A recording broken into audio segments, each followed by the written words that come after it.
I'm just angry. I'm 7 years old. Angry. I am still angry, and I'll continue doing whatever it takes to get rid of this regime. We're in danger. This is the worst danger the U.S. has ever been in, I believe, and we have to vote our way out of it. Just listen to some of his biggest supporters, both then and now. Listen to what they have to say now.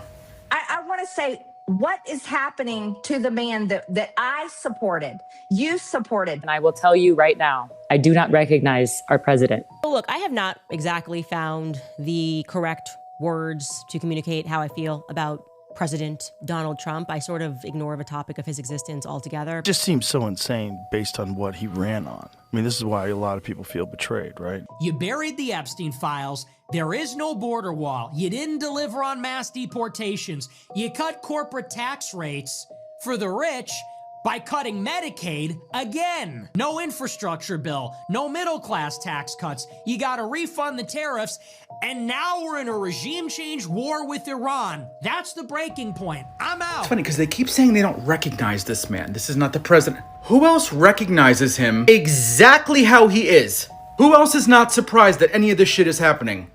Who else wasn't really down to vote in a convicted felon as president? Who else has believed all the women, over 100, throughout the years? What pisses me off about these people is they will support and back and defend until he turns on you. But it's okay if he turns on everybody else and says the most disgusting things to women and admits to doing things to women and is dangerous, not that smart. Maybe it's not a great idea to put the host of The Apprentice in charge of the free world. But eventually all of them start to backpedal, they start fighting each other. It's crumbling for you guys. But you all are the biggest reasons why this man is in office and all of this shit is happening. You defended and platformed and got all of your followers and listeners to vote MAGA. But it just seems so insane based on what he ran on. I mean, this is why a lot of people feel betrayed, right? In his latest episode, hugely popular podcast host Joe Rogan questioned President Donald Trump's decision to go to war with Iran. He ran on no more wars and these stupid, senseless wars, and then we have one that we can't even really clearly define why we did it. Rogan hosted Trump on his show in 2024 before endorsing him ahead of the presidential election. But Rogan has been critical of Trump in office, recently calling the administration's immigration crackdown insane. The White House said in a statement from spokeswoman Anna Kelly, quote, "President Trump is courageously protecting the United States from the deadly threat posed by the rogue Iranian regime." All right, betrayed, disappointed, apathetic, anxious, discouraged. That is how 5 Trump voters describe their feelings about the country right now, Trump voters. They were part of a New York Times focus group with a dozen Trump voters, 6 Republicans, 6 independents, all of them unhappy with the president's second term. In fact, 9 out of 12 of them say they regret their vote, complaining the president has not kept his promises, like no new wars, tax breaks, lower prices. Kitty, a 36-year-old independent mom from Pennsylvania, put it this way: we're starting to see we're getting disillusioned. All these false promises, we don't know it for what it is right now. Chris, a Republican electrician from Illinois, is worried the president isn't focused on people like him. Quote, the stock market, Wall Street, he's focused on the rich. Daniel, an independent from California who works in manufacturing, agreed. He said, I think he's protecting his rich buddies. It's pretty hard to tell a rich person what to do. They're going to do whatever they want. John, a 62-year-old Republican, said something similar, using the Trump renaming the Kennedy Center as his example. Quote, he kind of does what he wants almost without any repercussions, whether we like it or not. There were also concerns about corruption. Here is Nancy, an independent from Arizona. She says everything he's doing, from the little things like tearing down part of the White House to putting up the ballroom, everything he does just feels very corrupt and self-serving. And despite mostly being out of the news cycle, we did hear about Epstein as well. Michelle, a Latina Republican, said, we're still cloaking and protecting people of power because they're not people, because they're people of power, protecting the people in power because they're in power. So are they outliners, those Trump voters? The numbers do not suggest that. A recent Fox News poll shows voters now trust Democrats more than Republicans on the economy. The economy! That's the first time that's happened in 16 years. The Cook Political Report currently rates 217 House seats as leaning blue. It takes 218 to win the majority. Even the Senate is now in play. The Times, speaking to multiple GOP strategists, reports Trump's allies are exasperated by the president's lack of focus on the elections, even when he's holding events designed to highlight his highlights. For example, right after he gave a speech on his no tax on tips policy a couple of weeks ago, you remember this, when he went outside of the Oval Office to get a prearranged delivery of McDonald's from the, quote, DoorDash granny. Well, when he took questions from reporters during that event, instead of trying to keep the focus on his policy, he took questions and waxed poetic on a series of things, including the fight with the Pope. Another in a series of own goals, throwing momentum on the midterms to the Democrats. As longtime GOP strategist Mike Murphy puts it, the Democrats, not because of anything they've done, but because they're not Trump. Well, today, many of Americans are being pissed off. Why are you trying to react like you never expected this to happen? Of course, you did expected this to happen. And if you are not aware of this, that maybe it will come to happen this way, then you are in a wrong place. You are in a very wrong place, and you have to restart yourself, because I do remember the speeches and statement of Kamala Harris. I remember the statement of Hillary Clinton. Let's put aside the people like Kamala Harris and focus on the people like Hillary Clinton, because she's your own. She's from your own community.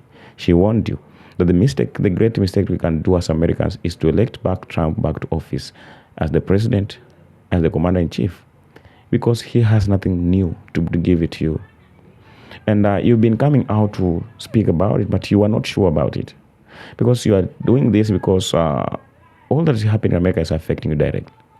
And you used to see these kind of things happen towards other people, mostly the minority group. But once it has come to affect you, and it's hitting you so hard in a way that you cannot survive, you cannot withhold that in your environment, in your space.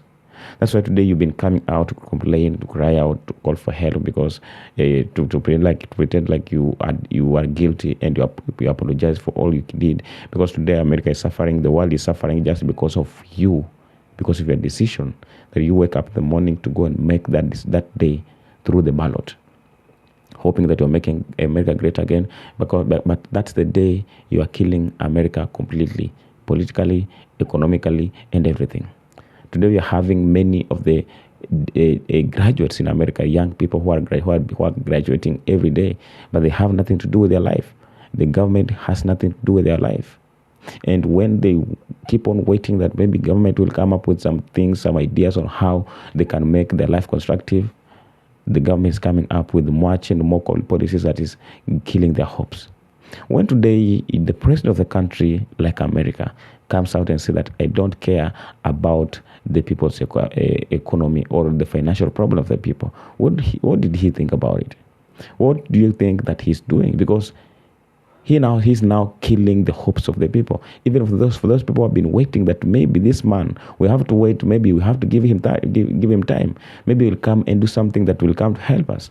And you find that what you're expecting is less and is something that doesn't even exist. But he has something very different in his mind from what you've been expecting to get from him. Now, when you see today Trump standing up and trying to address this kind of statement publicly, because at this time we know that Trump is someone who is trying to seek empathy, support, and empathy vote. Because that's why he's coming out with some allegations like the assassination attempts. Just a few days ago during the White House a correspondence dinner, you saw what happened there. You cannot just come out as an intruder to go and attack the President of America directly in White House. It can't happen. Obama has went on to visit Canada. They called it a treason case.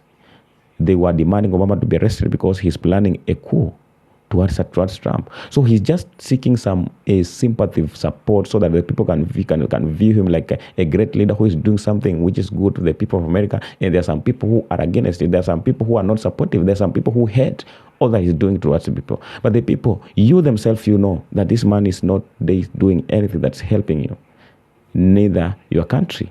So when you today are still coming out to support his words, for those people who have been still coming out to stand with him, are you still today siding with Trump? Are you still today supporting his words? Are you today still supporting his policies?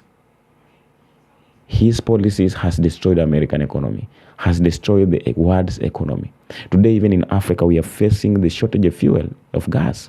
And for that few places that we are getting, the prices are insane. Many people are parking their cars because they can't afford for the gas and fuel. And this all started by America engaging with the wars that it was not theirs. Engaging with the wars that they were not concerned. And who are those who are in support of this? They are doing this at their personal level because maybe they are benefiting from it directly without the concern of their people or for their government official or their people who surround them in their own government. And today, here are the outcomes. When today Trump is saying that he has to deal with Iran first and make sure that Iran doesn't acquire the nuclear deal or nuclear a weapon. He's hoping that, he's believing that maybe through this he's going to settle the issues of Iranian people, and he's going to give the people of Iran peace and freedom. But peace cannot be solved with the bombs. Peace cannot be solved with the heavy weapons. Peace can only be solved with dialogue and engagement of different countries and different leaders. That's what you have to know. But once you engage in some weapons, like all this nuclear and going to drop bombs towards other people, calling this a regime change and giving some people freedom, there is nothing like that. So it's time for the Americans to wake up. It's time for each and every person to wake up and know that the person that you have been supporting, dying for, he has nothing to do with you. He never had anything to do with your life since the first place. And I think from now, you have learned and you have justified this by yourself. Not just accusations, not just stories, or not just, but you've just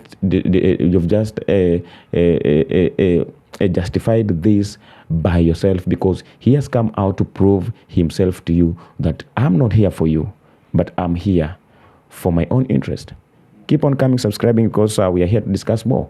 Drop your comment, and I'll make sure I respond to your comments once it pops in my comment section. You're doing great, and thank you for joining.